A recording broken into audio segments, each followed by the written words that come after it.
Hi, I'm Old Sneelock. Welcome to another episode of Old Sneelock's Workshop. I was working on a project where I was moving some dirt from the backyard up to the side yard. The ground over there is more like concrete and I can't get any grass to grow. So I decided to take some of the dirt from the compost pile, which is way at the back edge of the property, and move it up to the side yard. So I took the 8N and the hydro hoe, dug some dirt up, hauled it around, and started raking it out. It's a section of the property where there used to be an old barn. There's a lot of junk buried back there. As I was raking out the stones and rocks and broken glass and everything else out of the dirt, it's almost worth it to buy the dirt, except, the compost is free, so I figured I'd use it. While I was spreading the dirt into the side yard, I used a garden rake and leveled it out, drug out all the stones and rocks and big chunks of concrete and everything else that were buried in there. But I ran across something kind of interesting. A horseshoe.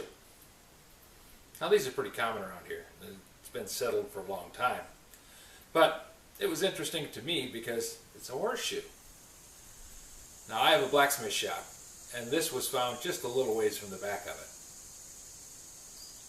Now, I'm going to hang this one in the blacksmith shop. The thing you do when you hang a horseshoe in a blacksmith shop, you hang it with the points down. That way the luck falls out of the horseshoe onto the anvil. It's supposed to improve your work.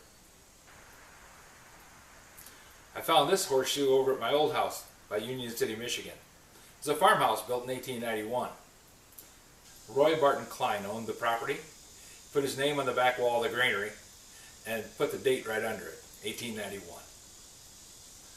They used a lot of horses. The barn was actually set up with a stable in it, so I expected to find a horseshoe there. This house was built in 1964, but the corner of the property where the compost pile is, that was the site where an old barn used to be. At least that's the looks of it.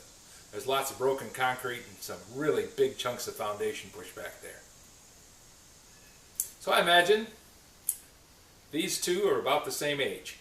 Now I have one for the garage and one for the blacksmith shop. At least so far there's just one. If I dig up more dirt, I might find another. If you have any suggestions for a new video, questions about today's video, or any of the other videos on the channel, just drop a note in the comments. I read them all. Thanks for watching.